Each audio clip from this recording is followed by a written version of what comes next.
Assalamualaikum warahmatullahi wabarakatuh. Saya Amelia Fibrianti dari Teknik Tata Busana. Macam-macam norma dan sanksinya yang berlaku dalam masyarakat. 1. Norma agama. Norma agama merupakan peraturan hidup yang harus diterima manusia sebagai perintah-perintah larangan dan ajaran yang berasal dari Tuhan. Norma ini bersifat dogmatis, artinya tidak boleh dikurangi dan tidak boleh ditambah. Maka setiap orang dituntut untuk menjalankan norma sesuai dengan agama atau kepercayaan masing-masing. Apabila tidak menjalankan dengan baik, maka akan diberikan sanksi atau hukuman. Namun, sanksi dalam norma agama tidak langsung diberikan saat itu juga, melainkan sanksi atau hukuman setelah manusia meninggal. Misalnya mendapatkan dosa, siksa neraka, atau hukuman lainnya. Norma hukum. Norma hukum adalah peraturan hidup yang dibuat oleh lembaga kekuasaan negara bertujuan mewujudkan ketertiban dan kedamaian dalam masyarakat, menciptakan keadilan dan kepastian hukum sehingga melindungi kepentingan orang lain, misalnya berkaitan dengan jiwa, badan, kehormatan, dan kekayaan harta benda. Norma ini bertujuan untuk menciptakan tatanan kehidupan bermasyarakat, berbangsa, bernegara yang tertib, aman, rukun, dan damai. Sanksi dalam norma hukum ditentukan sesuai dengan peraturan yang ada. Sanksi pun bersifat mengikat, artinya sebagai para pelaku yang melanggar akan dikenakan sanksi seperti penjara atau denda. Norma kesusilaan. Norma kesusilaan adalah peraturan hidup yang bersumber dari hati nurani manusia. Norma ini menentukan mana yang baik dan mana yang buruk sesuai kebaikan yang ada dalam diri masing-masing. Dengan adanya norma kesusilaan, manusia diharapkan mampu berbuat baik serta mencegah manusia untuk melakukan perbuatan yang buruk. Biasanya norma kesusilaan merupakan aturan yang dijumpai dalam kehidupan sehari-hari pada lingkungan masyarakat.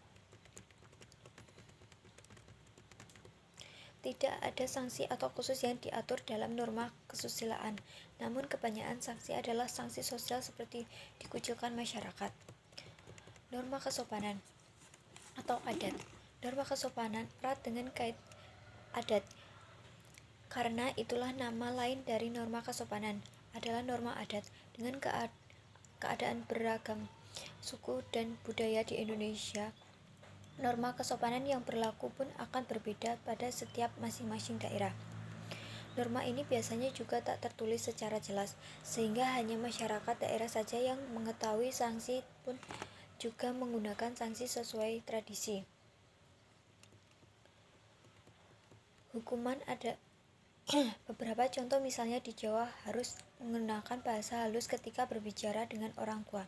Kemudian pada daerah lain seperti Kalimantan, ada upacara aruh bahari, yakni menyembunyikan gelang kuningan. Upacara ini dilakukan untuk menunjukkan rasa syukur atas panen padi. Pengertian hukum. Hukum adalah peraturan atau adat yang secara resmi dianggap mengikat yang dilakukan oleh penguasa atau pemerintah. Pengertian lain dalam KBBI, hukum adalah undang-undang, peraturan, dan sebagainya untuk mengatur pergaulan hidup masyarakat. Pengertian dan golongan hukum. Setiap jenis hukum memiliki substansi materi yang berbeda. Dilansir dari Kementerian Pendidikan dan Kebudayaan Republik Indonesia, berikut penggolongan hukum sesuai substansi materi hukum yang ada di Indonesia. Berdasarkan bentuk hukum. Berdasarkan bentuk terbagi menjadi 3. Hukum tertulis. Hukum yang tertulis sendiri dibedakan menjadi 2 sebagai berikut. Hukum tertulis yang dikondisikan, contohnya KUH pidana, KUH perdata, dan KUH pedagang. Hukum tertulis yang tidak dikodifikasi seperti undang-undang, peraturan pemerintah, dan keputusan presiden. Hukum tidak tertulis yang biasanya disebut konvensi. Hukum peradilan yang dibuat dari lembaga-lembaga peradilan. Berdasarkan isian hukum. Berdasarkan isian atau kepentingan yang diatur dalam berbagai sumber sebagai berikut. Hukum publik yang mengatur hubungan antara warga negara dengan negara yang menyangkut kepentingan umum. Hukum yang mengatur volunter adalah hukum yang mengatur hubungan antar individu dan berlaku di mana yang bersangkutan tidak menggunakan alternatif lain seperti perwakilan yang dilakukan berdasarkan undang-undang karena tidak ada surat wasiat. Hukum memaksa atau kompulser merupakan hukum yang dapat dikesampingkan berdasarkan tugas fungsinya.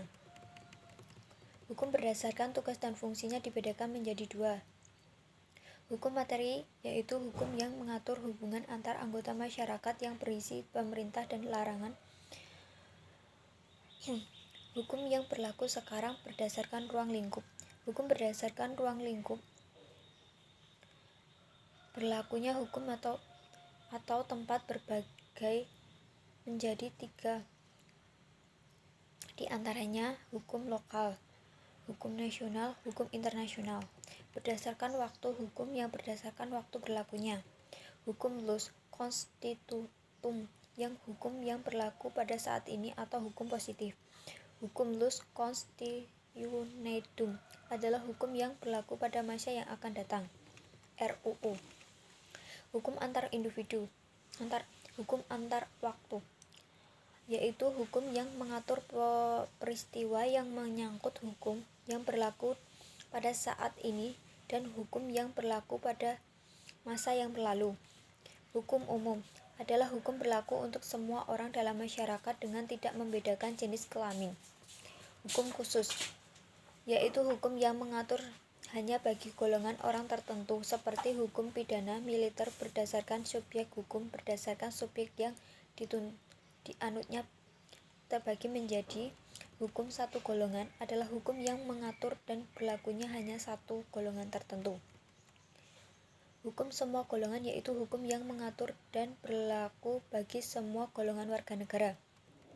Hukum antar golongan yaitu hukum yang mengatur dua orang atau lebih dengan tiap pihak atau tunduk pada hukum yang berbeda. Hukum objektif adalah hukum yang mengatur hubungan antara dua orang atau lebih yang berlaku umum. Hukum subjektif yaitu kewarganegaraan seseorang berdasarkan suatu yang diatur oleh hukum objektif. Di sisi lain menimbulkan hak dan di pihak lain menimbulkan kewajiban. Lembaga-lembaga peradilan di Indonesia. Mahkamah Agung.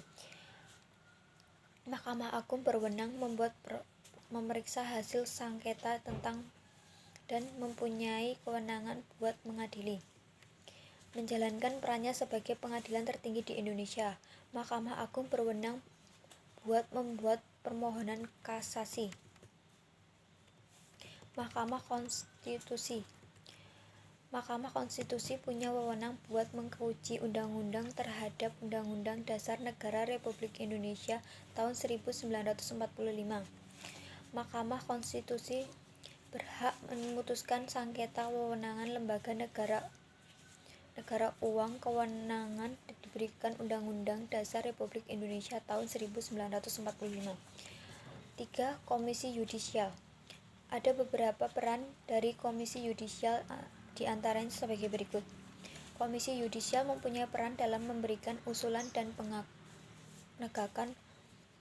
pengangkatan hakim agung kepada Dewan Perwakilan Rakyat. Komisi Yudisial juga punya peran buat menegakkan dan menjaga gerak-gerik hakim di lingkungan peradilan di negeri. Sistem pemerintahan presidensial dan peranan dari peradilan negeri yaitu sebagai pihak yang memutuskan perkara pidana di tingkat pertama. Berdasarkan golongan tersendiri, hukum tertinggi menjadi beberapa yaitu pengadilan tinggi, peradilan agama. Peradilan agama merupakan lembaga pengadilan yang ada setiap di daerah kabupaten. Peran peradilan agama ini yaitu membuat pemeriksaan, memutuskan dan menyelesaikan beberapa perkara seperti pernikahan, warisan, hak asuh anak, dan juga wakaf. Peradilan militer. Lembaga peradilan militer adalah sebuah lembaga peradilan yang melaksanakan dan menegakkan hukum di lingkungan angkatan bersenjata. Lembaga peradilan militer. Lembaga peradilan militer tinggi.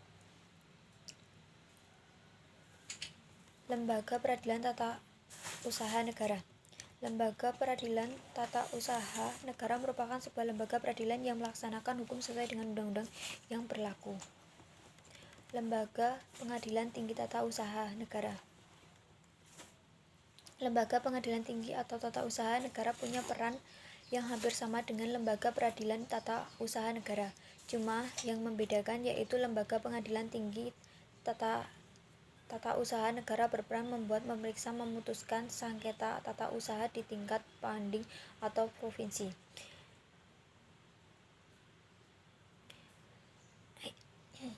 Sikap ideal warga negara terhadap ketentuan hukum yang berlaku di Indonesia. Menurut Ray Kay, ada 6 kompetensi dasar warga negara, yaitu kemampuan memperoleh informasi, menggunakan informasi. Warga negara yang cerdas dalam konteks kehidupan era informasi dewasa ini tidak saja dituntut untuk mengetahui berbagai informasi yang berkenaan sebagai hal baik dalam lingkup lokal, nasional, regional, maupun internasional, melainkan tuntutan pula untuk selalu berupaya untuk memperoleh informasi, bahkan mampu menggunakan informasi tersebut secara efektif. Membina ketertiban warga negara yang cerdas adalah warga negara yang mampu menjaga dan membina ketertiban. Sekian dari saya. Wassalamualaikum warahmatullahi wabarakatuh.